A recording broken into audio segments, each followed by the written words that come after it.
Coming up on Jesus First, then Coffee.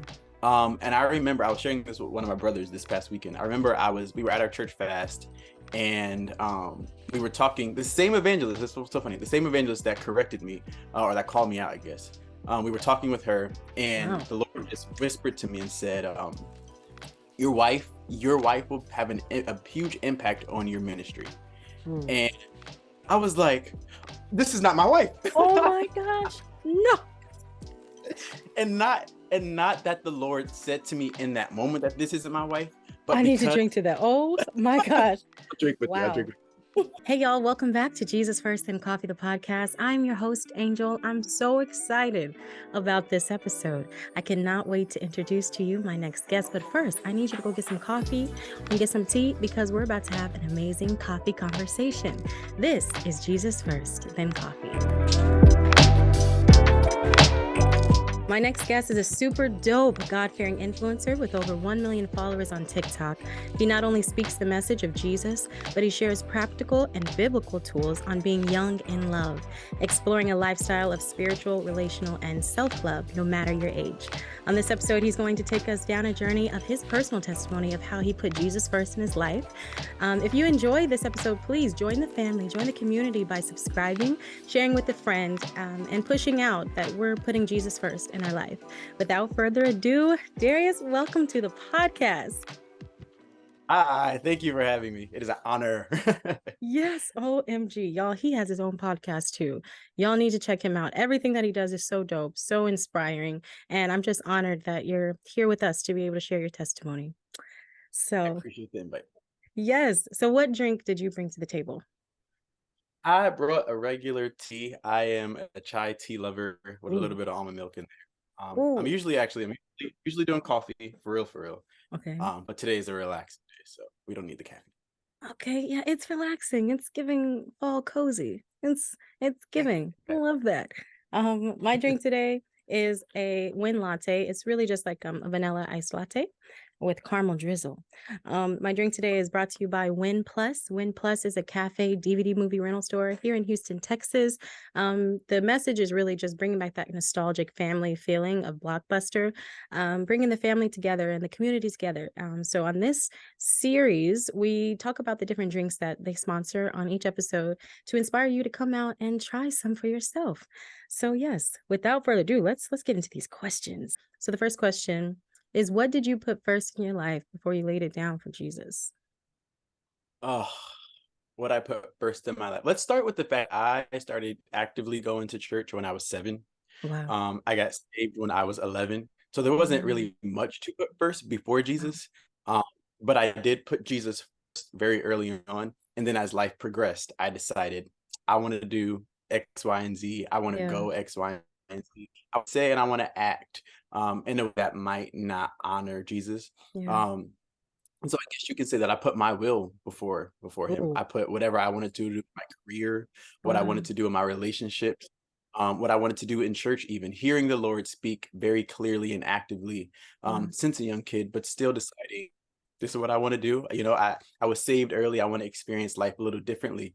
And so, yeah, I definitely threw my will in front of Jesus first. And then it took some people having a good close knit circle. Took some people who saw that in me, that were like, hey, you know, your will's coming before Jesus, and you need to reverse that thing. So your will's coming before Jesus. My goodness, that is so real.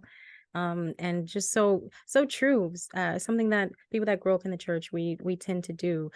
We kind of have a delay in the rebellious phase, kind of wanting to see what the darkness looks like because we've been in the light for so long.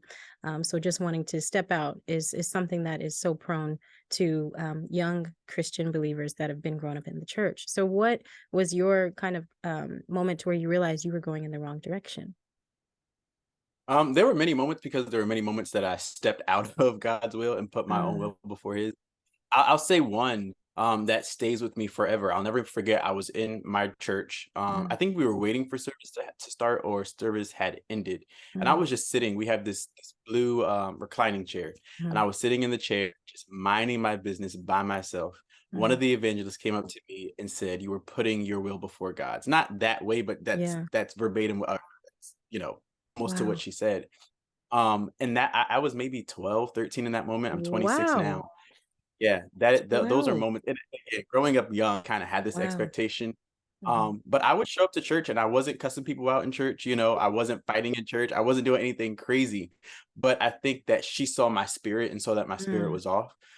So that moment really grappled me in to say that if she could see that Yeah. I was putting my will before God's will, what are Yeah. other people seeing? And that's something that I deal with on a daily, because I want to be Yeah. a light and a shine for Yeah. everyone who might see the light of Jesus. I want to be the salt of the earth. So Yeah. definitely that. I'll also say, God has a way of allowing us to Mm. do what we want to do and allowing the repercussions to come Mm. with that. Yeah. And then making us learn. And I say that from finances to relationships to Come career on. moves, that we make our own decisions and the Lord allows these things to happen. Yeah. And there have been many times where I've made my own decisions and things have happened and I've been like, oh God, I'm sorry, that wasn't you. Let me That wasn't restart. And you? Right. but the grace of God is he always allows us to come back to him, and he doesn't Mm. think differently. He doesn't re-navigate his will for our life because we might not think that we can level up to that standard, but Yeah. he allows us to come back and graces us to continue on that journey. So yeah. Yeah. I love that. Can you go in depth a little bit about maybe something that kind of was having you do this like tug of war factor of going in, doing your thing, and then coming back, kind of having one foot in, one foot out? Because I know, the viewers are gonna want to know. They be As you were wanting to know. I wasn't prepared to share this, but as you were asking, so my thing is I'm very transparent. Whatever comes to my mind comes out of my Mm, mouth. So mm, I wasn't going to share this because I just didn't think about it. But as you said the question, I thought about it. I was in a relationship for 7 years, and wow. I'm sure there's a lot of people who can relate to this kind of situation. Yeah. I was in a relationship for 7 years. Beautiful girl. We went Mm, to the same. Now I'm outing her, right? We went to the same church, hmm. and we dated for 7 years. A lot of people saw us dating, and they were like, "Oh, y'all are gonna get married when y'all get older." Mm, All the whole nine that comes with just yeah. dating. And I remember I was sharing this with one of my brothers this past weekend. I remember we were at our church fast, and we were talking. The same evangelist. This was so funny. The same evangelist that corrected me, or that called me out, I guess. We were talking with her, and Wow. the Lord just whispered to me and said, your wife will have a huge impact on your ministry." Ooh. And I was like, this is not my wife. Oh my gosh. No. and not and not that the Lord said to me in that moment that this isn't my wife, but I need to because drink to that. Oh my gosh. I'll drink with you. I'll drink Wow. with you. But as soon as he said that, I felt Whoa. the disconnect between me and her. Doesn't mean she's a bad person, doesn't mean Right. that she does not have her own ministry to navigate. It just Right. meant that for me, that was not my person. Now that happened maybe like 5 years into our relationship, and we dated for 7 years. So to answer your question, Jesus. here I am, one foot in, one foot out, and knowing, and I mean, it came up to my mind a lot of times where God would talk about my ministry to me Yeah. that I was supposed to do. And here I am dating this girl who's an amazing girl who just Yeah. was not my wife. But teetering the fence. And I think that oftentimes we can get to that place where we like a person or Yeah. we're comfortable in this situation. We were getting to a place where I didn't really like her like that. But I Oh was my I was comfortable with the situation because we had goodness. dated for so long. I was comfortable with other people's Comfortable. expectations that were not my Oh expectations. my goodness. So I teetered the fence for a very long time until one day, and I think it was in the middle of COVID, Pastor Mike Todd was preaching about relationship goals. Yeah. And I was like, all right, like get it together. Either you're gonna Mm. be this girl or you're not. Real quick, I also remember one time somebody said to me, a lady in my church said to me, she said, if y'all ever got married, I think y'all would figure it out.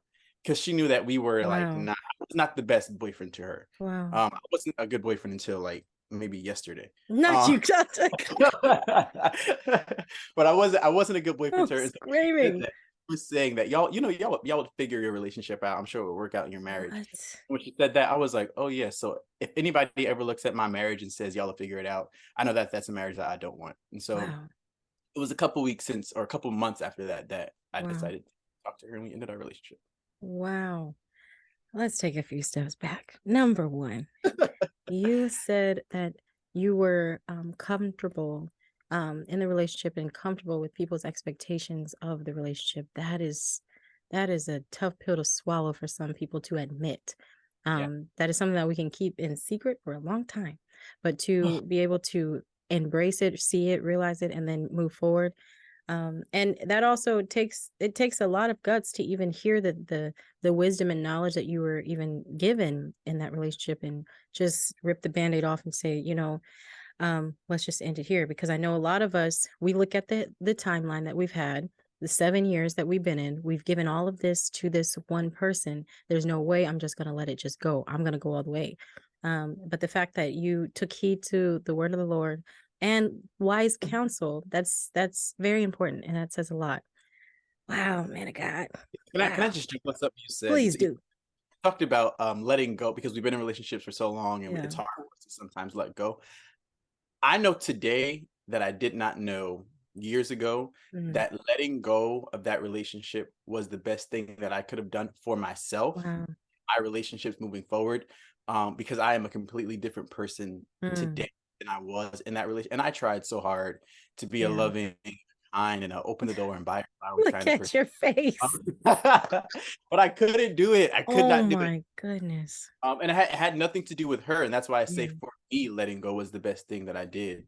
Yeah. So if you find yourself, to the listeners, if you find yourself in a relationship, a situation that you might have been in for years, and you're like, oh, I don't want to be a part of this, I want to let go. Yeah. If God is telling you to let go, God, he knows best. Like He knows he best. knows the best. Oh Yeah. my goodness. He knows best, y'all. I don't even know if the questions I have next even gonna make sense, because this is just, I feel like we should just stick with your podcast, Hey, Young in let's roll Love, with it. because wow. Was there any moment you regretted leaving, is my question. There were moments. I mean, we went to the same church, so I saw her. Oh, And oh my. is that what you're talking about, right? Yes. Oh yeah, I saw her, and of course, like, it wasn't like we broke up and I was like, oh, sometimes it does happen that you break up with people and you're like, oh my God, they were ugly. But we broke up, and it wasn't like it wasn't like she was like all of a sudden ugly. She was a beautiful girl. Yeah. Her mom went to our church, her sisters went to our church. Wow. Her mom loves me, her sisters love me, and the idea that, this sounds terrible. The idea that outside of our relationship, Yeah. that like my relationship with her family was so well, and it felt so natural, and it felt so good. And like, we knew we wanted to get married at. We know the day we wanted to get married. So Wow. all things, like it was so easy. And there have been times I've had conversations, not like thoughts like, oh, I wish I can go back, but thoughts like, how would my life be different if we were still together? Like, I would have been married by now. I would have had kids by now. I probably would have owned a home by now, lived someplace else by now. There are moments, those aren't necessarily regrets, but they are, things that I think about, not that often. But definitely when we first broke up, seeing her family and being like, oh, like, we have this figure out, and then now I have to go figure it all out again with somebody else. And then I got into the dating world, and I was like, oh, yeah, like, Oh. I feel like we can see the regret before we make the decision, and that's why we stay stuck in a place that we're supposed to be freed from, because of those very questions you ask yourself. And how many of us really have been faced with that kind of, tough pill to swallow of letting something go, but then dealing with, I shouldn't have let that go, because now look, they gonna love somebody else. They gonna be with somebody else. I treated her better, all these things. But like you mentioned, God knows what he's doing with your life. And the person you are today is completely different from who you were. So I don't know. That was just, thank you for sharing. That was, I think trusting in God, because I want to be married, I want to have children. And so leaving that relationship now, I don't have a haircut right now, but I'm not like an ugly, dusty kind of, guy. So I'm it ain't really screaming. hard. I'm It's not really that screaming. hard. The man of God has been free from this situation. Do y'all hear him? He is free. All jokes. Go ahead.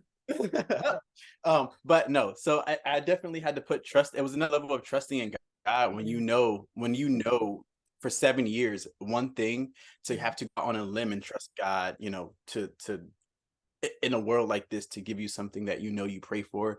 I know the kind of guy that I am, and I know that I'm picky, not like feature wise, but like your character has to be on point, your integrity, your respect, because mine are. Yeah. So, you know, going back into this world, it definitely, to my salvation, it was another testing, it was another faith journey that I had to go on Yeah.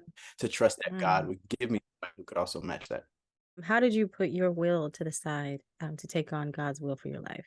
Because that was one thing that the lady came to you while you were sitting in that chair and saying you're putting your will first. How did you put it to the side?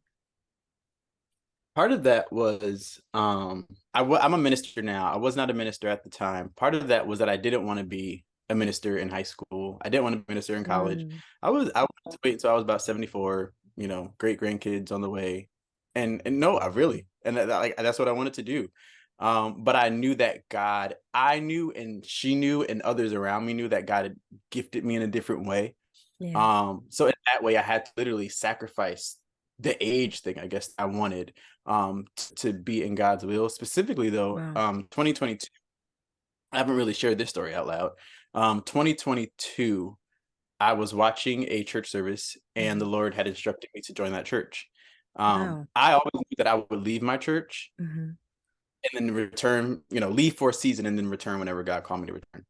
I Hmm. thought that it would be a church that I specifically know of that was about 20 minutes away from my church, but Mm. like 5 minutes from my house. Hmm. They were only in church for like an hour. I go Not to you knew a the Pentecostal time. church. We I'm be in church for like screaming. 2 hours. Church. I was like, no.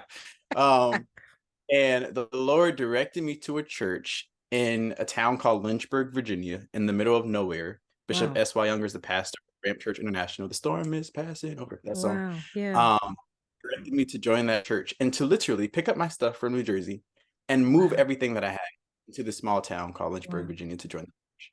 Wow. It was scary. Yeah.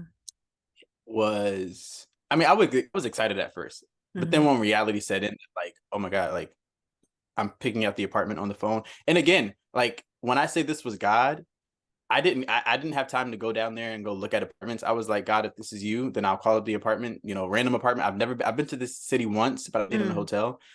It's random apartment, you know, got the apartment there, went in, and I was like, if this apartment has carpet everywhere, I'm gonna go back home. And it had wood Yes. flooring, and I was like, oh, wow, this must be the Lord. You know, and I got there, and I'll be honest, I struggled a little bit. In my faith, I mean, I was crying, I was Oh depressed for wow. about a week. But I knew Wow. that that was the will of God for my life, Yeah. for that season. Hmm. And I joined, and here I thought, I'll be very, very transparent. Here I thought that, you know, my TikTok was going to blow up. Yeah. I was going to be rich. I was going to be famous for Yeah. the Lord. I thought I was going to be hit with major success because Mm. I was following God's will. Mm. Um, Reality, what happened was Mm.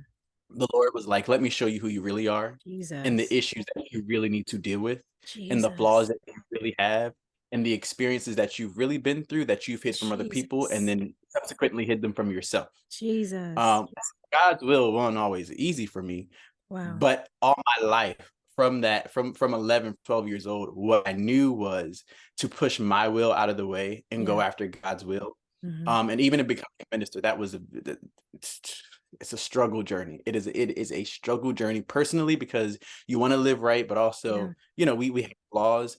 Yeah. You know, one day people admire you on the stage, and then the next moment behind the scenes, they're saying Yeah. other things. So that was its own journey of following the will of God, Hmm. as was moving to another town, going to another church, being around a whole nother group of people. Mm. And here, on these social media platforms, people know me to be, it depends on where you know me really.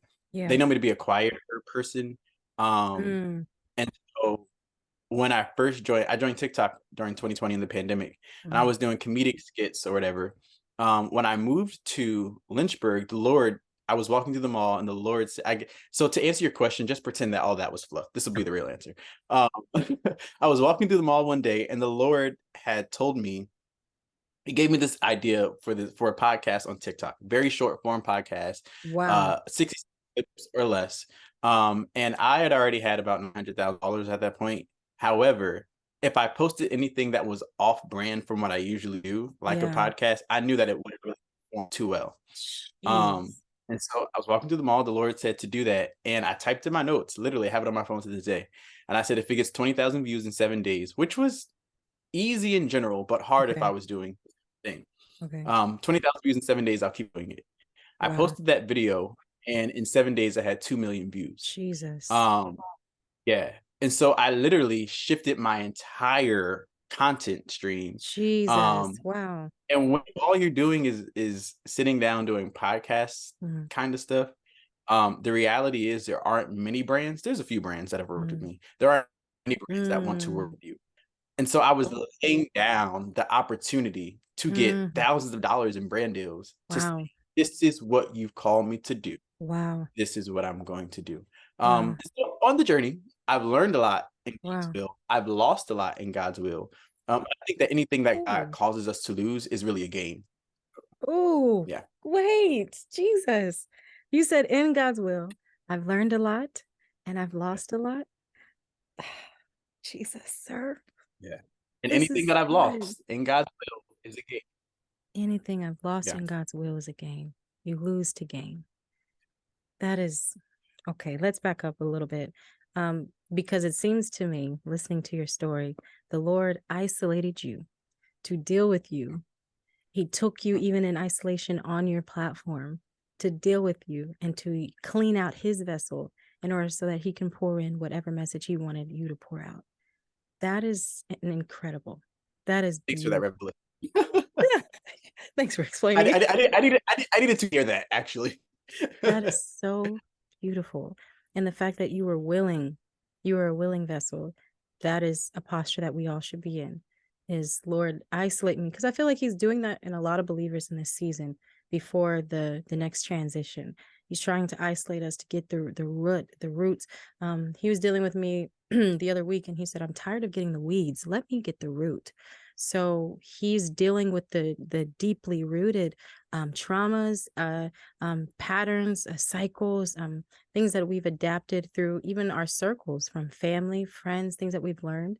He's getting all that out so that we can be pure and purified so that he can use us in that way. What happens sometimes that I think that God wants to use us, and in God using us, he needs to use all of us. But when we Yeah. don't deal, when we don't deal with trauma, Yeah. it is a callus or a Mm, stone yeah. or hard areas in our hearts. And God literally wants to clean that out so that he could use our entire heart, and Yeah. not just use it for people, but like he wants to access your entire heart. And I think Mm, that there were moments that I've experienced as a child that mm, growing up, it has hardened parts of my heart. And yeah. there were parts in there that God wanted to get to and that God wanted to use. And because I was like, nah, bro, I trusted you with this before and No. see what happened. I Right. think he really had to like expose that to me and deal with that in me so that I could be willing to give him all of me. Wow. We're going to go and look at one of the clips that you have posted. And I want to hear what was happening around that time, what kind of inspired you to even make this post. And then you can tell us about it. Okay. We forget to stop and take a moment and look around and remember, I prayed for this. There was a time when none of this existed. This space that I'm in right now, there was a time where none of this existed. There was a time when this was just a hope. This all was just a dream.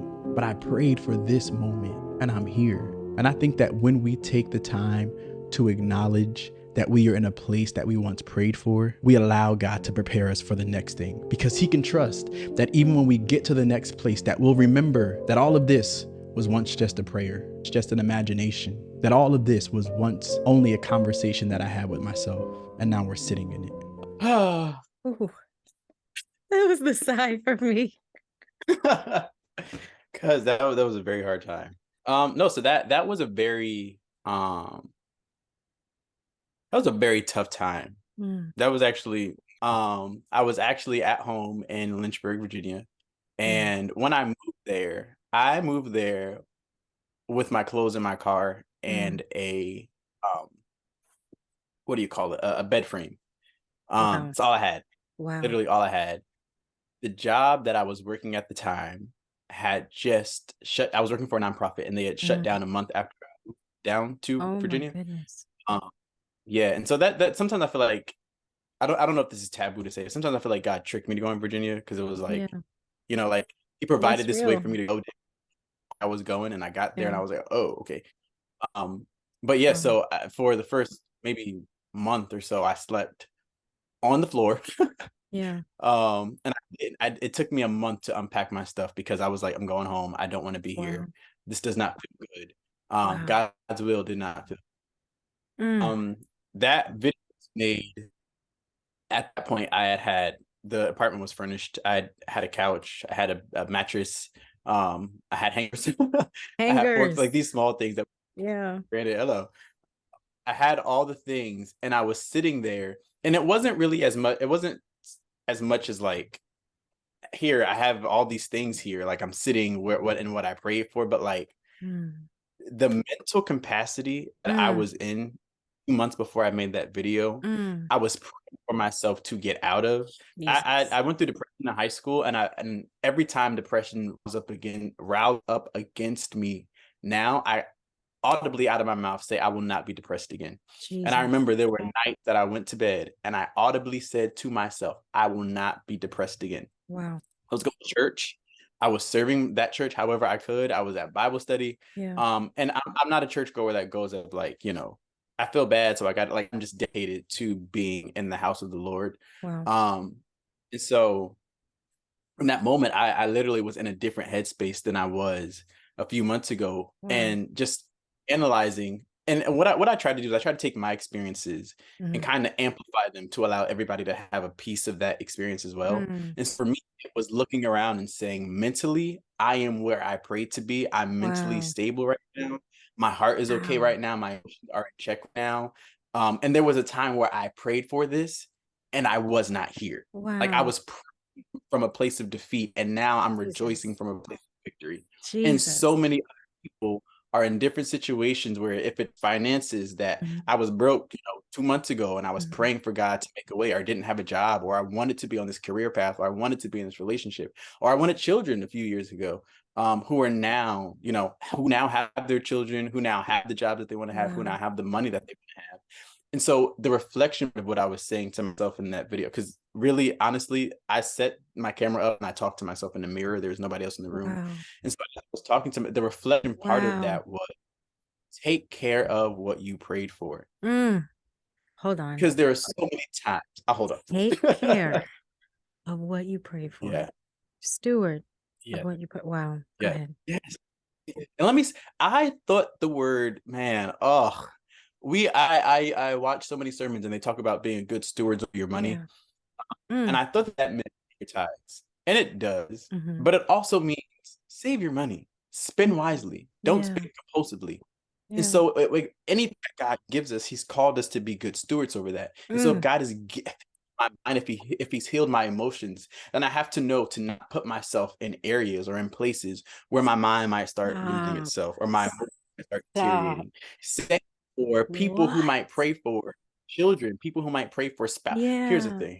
Oh, pray, because I'm a relationship guy. Sometimes we pray for, I want a girl, right? I'm not saying this. Somebody might say, I want a man. And then God gives you that thing and you're not kind to them. You're not nice to them. yeah. You're respectful. You don't open no doors for your girl. You don't buy your girl no flowers. That's what she wants. And so being good stewards over a thing is taking care of what God has given you. Wow. Even after you pray. Sometimes we pray for a thing, God gives it to us, and we're like, thanks, whatever. Yep. Never actively like, remember that I prayed for this. Yeah. You just said being a good steward is not just in your money. It's not just, well, now you're telling us in our prayers, but even down to the detail of, if the Lord healed you and freed you emotionally too, be a good steward over your emotions. Hold on, because how many times has God freed us from heartbreak and different stuff, and we go back to the very person or the very thing, like we're not being a good steward over our healing. This is some good coffee nuggets. This is what this is. Because what? Wow. Did you have anything else to say? You just take the mic, because at this point, I will say one last thing that I have, because I feel like sometimes we can say all these things and preach from a place of like victory, but never take people along. I don't really know how the viewers feel about tattoo. I did when I moved to Lynchburg. I got this tattoo and it says "I'll go the long way." One of my friends has a The long song, way. and it's called "I'll go the long way." Wow. And what I realized, Lynchburg was my long way. A Wow. lot of people have these and I have like just again yesterday got out of the mindset that like everything is immediate. I think that some things God takes us on a journey. Yeah. And it can sometimes be very mentally and emotionally draining. Sometimes God really does take us on these long journeys for us to learn of him. Yeah. And so back to the steward thing though, when I talk about being a good steward, I think a part of that is not only taking care of what God has given you, but learning how to take care of what God is giving you. And sometimes that looks like surrounding who have come out of those situations, coming or surrounding yourself around people who are successful in whatever walk of life that you want to be on. But really it's all about who we surround ourselves with, and who we surround ourselves with isn't always people. Sometimes it's like the accounts that we follow on social media. Oh, come on. That really could help us out. Because I've had to unfollow. Sorry, I've had to unfollow a lot of people on Instagram who I just weren't drawing me the price. Yeah. That is something that no one really thinks of. Wow. It's not just the people that you're around, but the people you follow. Wow. Wow. A few podcasts back, I interviewed Norris Johnson, and he was talking about the long way. And he was talking about how the children of Israel, God took them through the wilderness, through the desert, to show them who they were. He already knew who they were, but he wanted to reveal it to them. And even though we want the short route, it is very much so necessary that we not only see who we are for ourselves, but we encounter God and encounter the different attributes of him in that long journey, because he'll show us that he's a provider, he's a healer, he's a friend when you're lonely. Like, it's crazy that all throughout even this podcast and in this season, it seems like that's what God is really, the message God is really trying to get to us. It's just, hey, I need y'all to hone in. Let me heal you. Let me clean you up. And let's do this. Me and you, let's do this, because we're in a fight. And I like to say we're in a fight and we can't be weak. So he's trying to sharpen his warriors to take on whatever the enemy is scheming to do daily. So this was so good. I know I've just I just held up all your time, and I just really this was so good. Like, it really just blessed my day. I'm even gonna go listen and watch this back and even take notes, because you were saying some stuff. So do you have any encouragement that you can give us? Little TikTok podcast encouragement? Let me hone in. Okay, yes, let's go. I mean, I'll say based off the episode, based off of even what you just said about the long way. I think in a generation, they call us the microwave generation. I don't know how I feel about it. But I think in this microwave generation, to know that just because it's not coming to you quick, it does not mean that it's not to you. I made a video, or I posted a video recently on TikTok, teary-eyed and all, that I've lost a lot. And I said in the video, I said I lost a lot, but I stuck around to see what God was going to do with what I had left. And so I say to who might have lost a lot, who is losing a lot, and that might not always look financial. Sometimes it's, again, mentally, emotionally, physically, you might be losing a lot. But if you stick around with what you have left, even while there might be a hole in that bag as well, but if you stick around, God can do a lot with a little. We saw him feed a whole lot of people with a little bit. So I say to anyone out there who is going through a rough season, whether it be in relationships, whether it be personal, stick around and see what God is going to do with what you have left. Wow. This just made my whole day. Thank you so much for joining me on this podcast. Y'all, please go follow him on all social media platforms. He even has a book out. Can you please talk about it, please? Yes. Thank you. So my journey on TikTok was that I grew from 0 followers to 300,000 in about 3 months. And then I grew to 1 million. Took me a couple of more months to grow to 1 million. I was banned on TikTok at one point. I don't know why. I still provide to this day, but they banned me. I got to like 300,000 followers and they banned me, and I built that back up super quick. Wow. So I created a book. I really do think that we can all eat at the same time. So I created the book for you to know the practical things that I did to grow my social media platforms. I'm not the guy who says the algorithm likes when you use this color in your video or post at this time, but I'm the guy who says look at your analytics and see what works for your content and and apply those things to your content. So the book is super, super cheap-ish. I try to make it as affordable as possible for people who are growing on social media. You might not have all the money and so you can get it on my website, dariuscovington.com. And if you use the code Instagram, you can get it for just $10. So, yeah. That is so awesome. Y'all better go get a book. I'm going to get it too. You can gift it to someone too. If you know you have friends that are out here trying to be influencers and, push out their business. So gift it to someone. But thank you so much for joining me on this podcast. Till next time, y'all, please subscribe, share with a friend, and let them know that we're putting Jesus first and our desires second. See you next time.